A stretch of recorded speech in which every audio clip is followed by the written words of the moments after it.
Seperti Enzo Ferrari, Lamborghini juga datang dari Italia Utara, tepatnya di Emilia-Romagna di kota praja Renazzo. Di sanalah Antonio dan Evelina Lamborghini membesarkan putranya, Ferruccio, di antara kebun anggur mereka.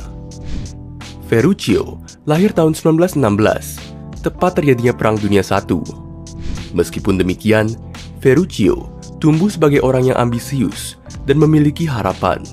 Ferruccio memiliki ketertarikan terhadap mesin. Sejak kecil, ia suka berkutat dengan mesin di garasi ayahnya. Hingga tahun 1935, ia mulai membuka bengkel sendiri. Perang Dunia II menjadi titik balik bagi Ferruccio. Pada tahun 1940, ia direkrut oleh Angkatan Udara Kerajaan Italia sebagai mekanik di garnisun di Pulau Rhodes, Yunani. Dalam bekerja, Ferruccio memperoleh pengalaman menggunakan mesin-mesin tua. Namun, tahun 1943, ketika Italia menyerah, Jerman mengambil alih garnisun dan mengusir bekas sekutunya. Ferruccio memutuskan tetap tinggal sebagai warga sipil dan diizinkan oleh Jerman. Ia kemudian mulai membuka bengkel dan banyak yang puas dengan hasil dan bakat mekanik Ferruccio. Tahun 1945, sekutu datang dan menahan semua orang yang berada di garnisun. Ferruccio dipulangkan ke Italia setelah setahun menjadi pekerja mekanik Amerika. Di Italia, Ferruccio kembali membuka bengkel yang juga tidak berlangsung lama.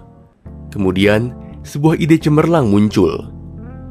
Pengalamannya dengan kendaraan sekutu dan Axis membuatnya memiliki keunggulan yang lebih dibanding mekanik lainnya. Pasca perang, Italia perlu memulihkan cadangan pangannya. Ferruccio memiliki rencana ambisius yang ia jalankan tahun 1947. Ia mendirikan perusahaan dengan modal 2.000 lira dan 3 pegawai mekanik. Proyek awal perusahaannya adalah membuat traktor skala besar dengan harga terjangkau. Pemasok utamanya adalah ARAR atau Azienda Rilievo Alienazione Residuati, perusahaan milik pemerintah yang bertanggung jawab untuk menjual semua peralatan militer yang tersisa setelah perang. Dengan menggunakan mesin Morris Inggris tua dan memodifikasinya agar berjalan dengan diesel murah, Ferruccio dapat menciptakan traktor murah yang ia jual ke seluruh Italia. Pada 3 Februari 1948, ia merilis traktor Carioca yang sangat populer di Italia. Desainnya sangat sukses. Lalu, Ferruccio mendirikan perusahaan kedua, yaitu Lamborghini Trattori. Ia mempekerjakan 4 orang, membeli pabrik di Cento, dan meminjam uang sebanyak 10 juta lira yang didukung oleh pertanian anggur milik keluarganya untuk membeli ratusan mesin Morris, Perkins, dan Dodge dari ARAR. Ferruccio kemudian memutuskan untuk mengikuti lomba balap bergengsi bernama Mille Miglia.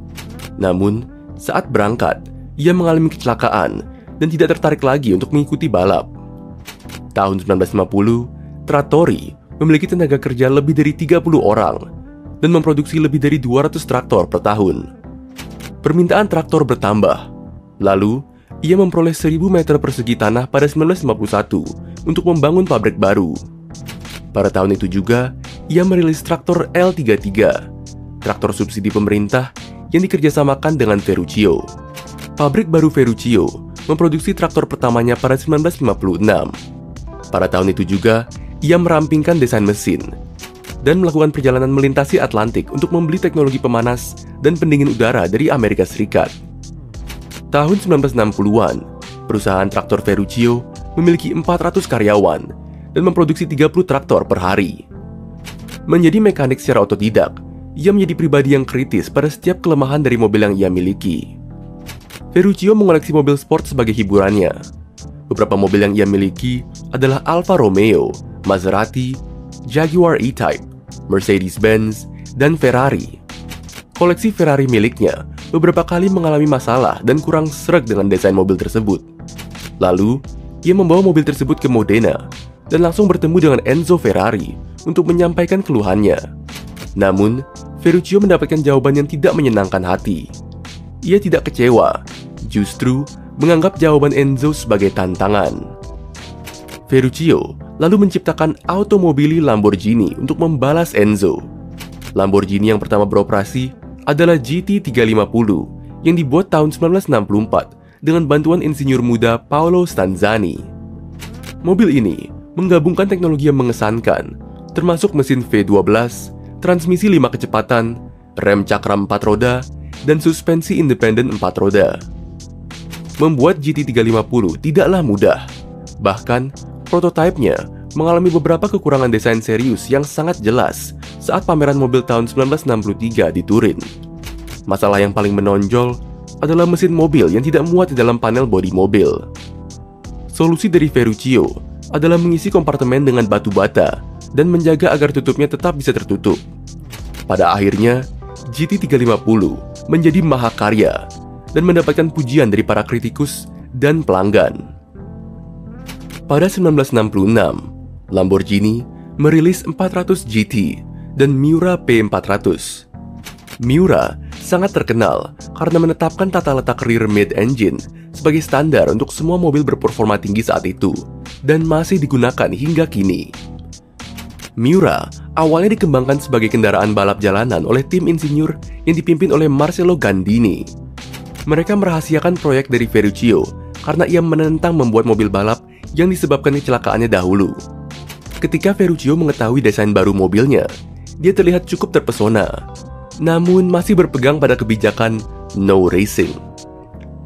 Tahun 1968, Lamborghini merilis mobil klasik Espada dan Islero 400 GT, dan semakin sukses dengan menciptakan LP500, Uraco P250, dan Jarama 400 GTS. Namun 1970-an menjadi tahun yang buruk bagi Lamborghini. Pada tahun 1973, 2 tahun setelah penghapusan sistem Bretton Woods, pasar saham global mengalami kehancuran. Dan Dow menghapus setengah dari nilainya.